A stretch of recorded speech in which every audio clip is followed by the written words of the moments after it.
आप सभी को जय मसीह की। आज हम यूहन्ना बपतिस्मा देने वाले की प्रेरणादायक और अद्भुत कहानी देखने वाले हैं। यूहन्ना का जन्म एक अद्वितीय और चमत्कारी घटना के रूप में हुआ था। उनके माता पिता जेकरियाह और एलिजाबेथ, जो वृद्ध और संतानहीन थे, ने परमेश्वर के विशेष अनुग्रह से एक दिव्य उपहार प्राप्त किया। स्वर्गदूत गैब्रियल ने जेकरियाह को बताया कि उनकी पत्नी एलिजाबेथ के गर्भ से एक ऐसा पुत्र होगा जो न केवल परमेश्वर की योजना का हिस्सा होगा, बल्कि वह एक महान भविष्यद्वक्ता भी होगा।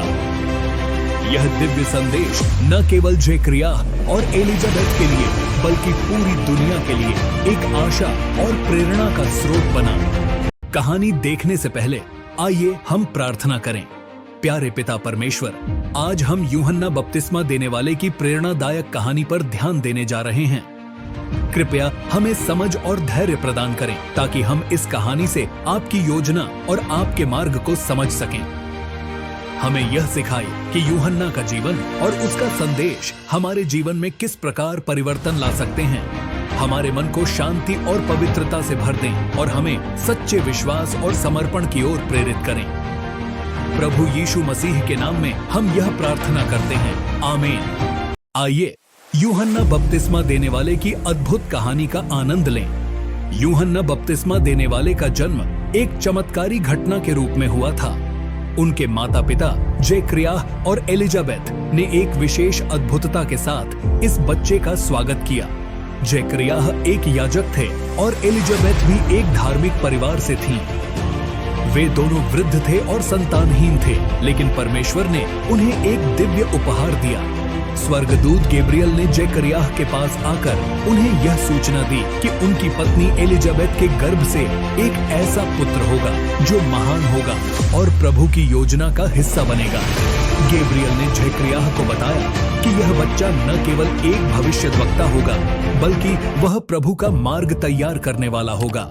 जेकरियाह ने इस दिव्य संदेश पर संदेह किया और इसके परिणाम स्वरूप वह बोलने में असमर्थ हो गए, जिसे बाद में उनकी पत्नी के गर्भवती होने के प्रमाण से समाप्त किया गया। यूहन्ना का जीवन उनकी महानता को उजागर करने वाले कई पहलुओं से भरा था।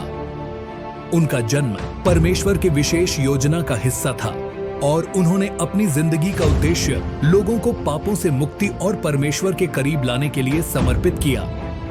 यूहन्ना का आगमन यहूदिया के जंगल में हुआ, जो एक विशेष समय था।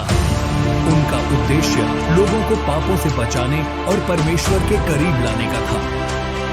उन्होंने अपने कार्य की शुरुआत करते हुए कहा, मन फिराओ, क्योंकि स्वर्ग का राज्य निकट आ गया है। इस संदेश ने तत्काल लोगों को जागरूक किया और उनके जीवन में बदलाव लाने का एक अवसर प्रदान किया। यूहन्ना का यह संदेश यशायाह की भविष्यवाणी को पूरा करता था, जिसमें कहा गया था कि जंगल में एक पुकारने वाले की आवाज होगी जो प्रभु का मार्ग तैयार करेगा और उसकी सड़कें सीधी करेगा। यह भविष्यवाणी यूहन्ना के आगमन और उसके कार्य की दिव्यता को दर्शाती है। यूहन्ना की साधारण जीवन शैली उनकी महानता को और अधिक स्पष्ट करती है। उन्होंने ऊंट के रोम का वस्त्र पहना और अपनी कमर में चमड़े की पट्टी बांधी। उनका भोजन टिड्डियां और वन मधु था। उनकी सादगी और संयम ने उन्हें एक आदर्श धार्मिक व्यक्तित्व बना दिया, जो लोगों को उनके संदेश की सच्चाई समझने में मदद करता था। यूहन्ना का संदेश विभिन्न क्षेत्रों से लोगों को आकर्षित करता था। यरूशलेम, यहूदिया और यर्दन के आसपास के लोग उनके पास आते थे और अपने पापों को मानकर यर्दन नदी में बपतिस्मा लेते थे। यह बपतिस्मा पापों की क्षमा और एक नए जीवन की शुरुआत का प्रतीक था। यह लोगों के लिए एक अवसर था कि वे अपने पुराने जीवन को छोड़ दें और परमेश्वर की ओर एक नई शुरुआत करें। यूहन्ना ने जब देखा कि कई फरीसी और सदूकी उसके पास बपतिस्मा के लिए आ रहे हैं, तो उन्होंने उन्हें चेतावनी दी। उन्होंने कहा, हे सांप के बच्चों, तुम्हें किसने जता दिया कि आने वाले क्रोध से भागो? उन्होंने स्पष्ट किया कि उनका बपतिस्मा केवल बाहरी धार्मिकता का प्रतीक नहीं था, बल्कि यह मन फिराव के फल की आवश्यकता पर जोर देता था। उन्होंने उन्हें सलाह दी कि वे मन फिराव के योग्य फल लाएं और यह न सोचें कि केवल अब्राहम का वंश होने से वे सुरक्षित हैं। यूहन्ना ने भविष्यवाणी की कि अब कुल्हाड़ा पेड़ों की जड़ पर रखा हुआ है, इसलिए जो जो पेड़ अच्छा फल नहीं लाता वह काटा और आग में झोंका जाता है।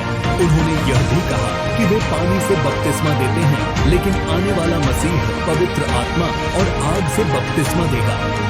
यह भविष्यवाणी मसीह के आगमन और उसके महान कार्य की ओर संकेत करती है, जो लोगों के जीवन में गहरी परिवर्तन लाएगा।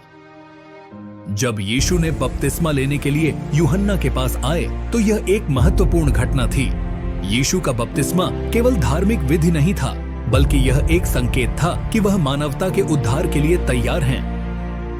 बपतिस्मा देने के समय आकाश से एक आवाज आई और पवित्र आत्मा कबूतर के रूप में यीशु पर उतरी। यह दृश्य यीशु के दिव्य स्वरूप और उनके उद्धार मिशन की पुष्टि करता है। जब हेरोदेस को यीशु के कार्यों की खबर मिली तो उसने सोचा कि यह यूहन्ना है जो मरे हुओं में से जी उठा है, और यही कारण है कि उससे सामर्थ्य के काम प्रकट होते हैं। हेरोदेस ने यूहन्ना को जेल में डाल दिया था क्योंकि यूहन्ना ने उसकी पत्नी हेरोदियास के साथ विवाह को अनुचित बताया था। हेरोदेस के जन्मदिन पर हेरोदियास की बेटी ने नृत्य किया और हेरोदेस को खुश किया। राजा ने उसे वचन दिया कि वह जो भी मांगेगी उसे पूरा किया जाएगा। हेरोदियास ने अपनी बेटी को उकसाया कि वह यूहन्ना बपतिस्मा देने वाले का सिर मांगे। लड़की ने राजा से कहा, मुझे यूहन्ना बपतिस्मा देने वाले का सिर एक थाल में ला कर दो। राजा ने अपनी शपथ और उपस्थित लोगों के दबाव में आकर आदेश दिया कि यूहन्ना का सिर काटा जाए। यूहन्ना का सिर एक थाली में लाकर लड़की को सौंपा गया, जिसे उसने अपनी मां के पास ले जाकर दे दिया। आज हमने यूहन्ना बपतिस्मा देने वाले की प्रेरणादायक कहानी सुनी, जो हमें सिखाती है कि परमेश्वर की योजनाएं हमेशा अद्वितीय और चमत्कारी होती हैं। यूहन्ना का दृढ़ विश्वास और समर्पण हमें प्रेरित करता है कि हम भी अपनी जिंदगी में परमेश्वर की योजनाओं को समझें और पूरी श्रद्धा के साथ उन्हें अपनाएं। अगर इस कहानी ने आपके दिल को छू लिया है तो कृपया इसे अपने परिवार और दोस्तों के साथ साझा करें और हमारे चैनल को सब्सक्राइब करें, ताकि आप हमारे अन्य प्रेरणादायक वीडियो और कहानियों से जुड़े रह सकें। तब तक के लिए आप सभी को जय मसीह की।